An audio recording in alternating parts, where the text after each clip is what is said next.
Maharashtra news सदैव आपल्यासोबत। Break नंतर तुमचं पुन्हा एकदा स्वागत। वळूयात पुढच्या बातमीकडे। केंद्र शासन व राज्य शासन यांच्या सहकार्याने निर्माण होत असलेल्या डहाणू येथील पोर्टमुळे जवाहरलाल नेहरू पोर्टवरील ताण कमी होईल व आर्थिक विकासालाही चालना मिळेल असा विश्वास मुख्यमंत्री देवेंद्र फडणवीस यांनी व्यक्त केलाय।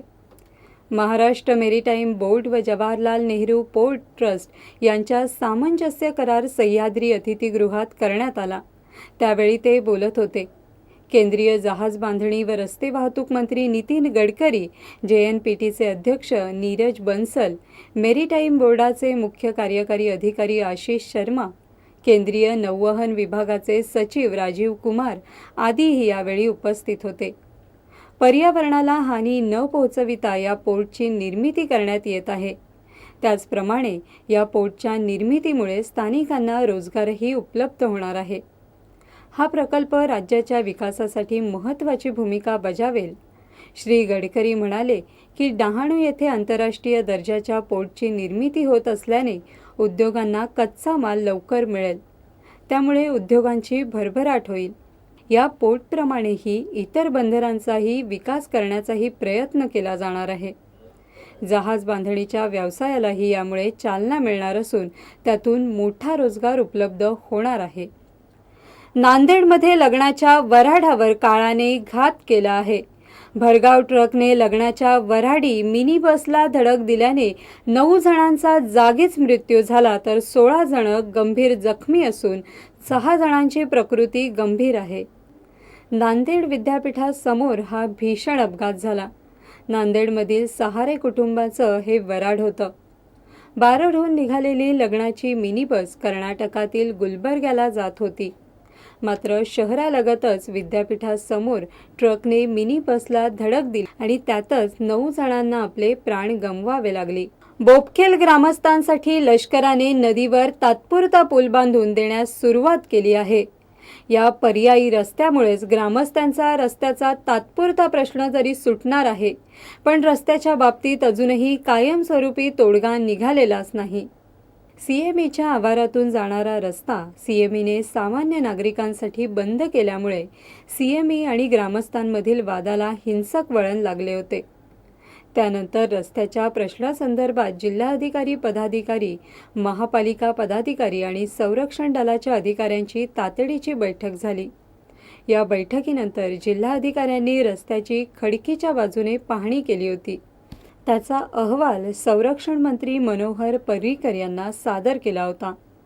8 जून रोजी दिल्ली येथे या रस्त्यासंदर्भात बैठक होणार असून बैठकीमध्ये अंतिम निर्णय घेतला जाणार आहे। सध्या तरी लष्कराने बोपखेल ग्रामस्थांसाठी तात्पुरता पर्यायी मार्ग उपलब्ध करून दिला आहे, पण CMEमधून जाणारा रस्ता कोणत्याही परिस्थितीला खुला होणार नसल्याचे पर्रिकर यांनी पूर्वी स्पष्ट केले आहे। जिल्हा प्रतिनिधी सुनील पवार, पिंपरी चिंचवड, पुणे। शनिवारी मध्य रेल्वेचा विशेष मेगा ब्लॉक आहे। आज रात्री 11:15 ते सकाळी 6 वाजेपर्यंत मध्य रेल्वेचा विशेष मेगा ब्लॉक असणार आहे। मुंबई लोकलचा वीजप्रवाह DC मधून AC मध्ये बदलण्याचं काम शनिवारी केलं जाणार आहे, त्यामुळे हा विशेष मेगा ब्लॉक ठेवला आहे। हा वीजप्रवाह 1500 व्होल्टेज DC मधून 25,000 व्होल्टेज AC मध्ये परिवर्तित करण्यात येणार आहे। त्यामुळे आज आणि उद्या मुंबईत मध्य रेल्वेवर विशेष मेगा ब्लॉक असणार आहे। CSTहून आज रात्री 11:18 कर्जतसाठी शेवटची लोकल सुटेल आणि उद्या सकाळपासून या मार्गावरील वाहतूक अल्टरनेट करंटवर सुरू राहील। CST ते मुंब्रा स्थानकादरम्यान हा विशेष मेगा ब्लॉक घेण्यात येणार असल्याने या स्थानकादरम्यानची वाहतूक 7 तास बंद राहील। त्यामुळे कामावरून घरी मुंबईकरांना आज रात्री 11:18 शेवटची लोकल पकडावी लागेल। विद्युत परिवर्तनाचं काम पुढील आठवड्यातील शनिवारी आणि रविवारीही असंच सुरू राहील। मध्य रेल्वेचा प्रवास लोकांसाठी त्रासदायक ठरणार आहे। नेहमीच सलमानचं कौतुक करणाऱ्या जॅकलीन आणि सलमान यांच्यात काहीतरी अलबेला झाल्याचं दिसत आहे। किक सिनेमाच्या वेळी सलमान बरोबर जी जॅकलीन नेहमी दिसत होती ती चक्क किक 2 मध्ये काम करणार नाही असं सलमानने जाहीर केलंय। सलमान खान जॅकलीनवर नाराज असल्याचं स्पष्ट झालंय.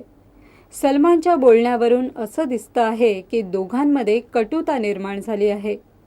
एका न्यूज वेबसाईटमध्ये छापलेल्या बातमीनुसार दुबईमध्ये आयोजित बॉलिवूड पुरस्कार सोहळ्यादरम्यान सलमानला किक 2 बाबत विचारलं असता सलमान खान म्हणाला की मी साजिद खानसोबत काम करायला तयार आहे, पण त्यात जॅकलीनला जागा नाही. आम्ही जॅकलीनऐवजी दुसऱ्या हिरोईनच्या शोधात आहोत. परंतु सलमानने हे वक्तव्य मस्करीतही केलं असावं असं सूत्रांचं म्हणणं आहे. मात्र या दोघांमधील वाढता दुरावा काही दिवसांपासूनच दिसत आहे. नुकतंच हिट अँड रन प्रकरणात कोर्टाच्या निर्णयानंतर अवघं बॉलिवूड सलमानला भेटण्यासाठी आलं होतं. मात्र यावेळी जॅकलीन गेली नव्हती. जॅकलीन ना सलमानच्या घरी गेली ना सोशल साईट्सवर सलमानला मेसेज दिला. तुर्तास वेळ झाली आहे इथेच थांबण्याची. तुम्ही कुठेही जाऊ नका. पाहत रहा गर्जा महाराष्ट्र न्यूज, सदैव आपल्यासोबत.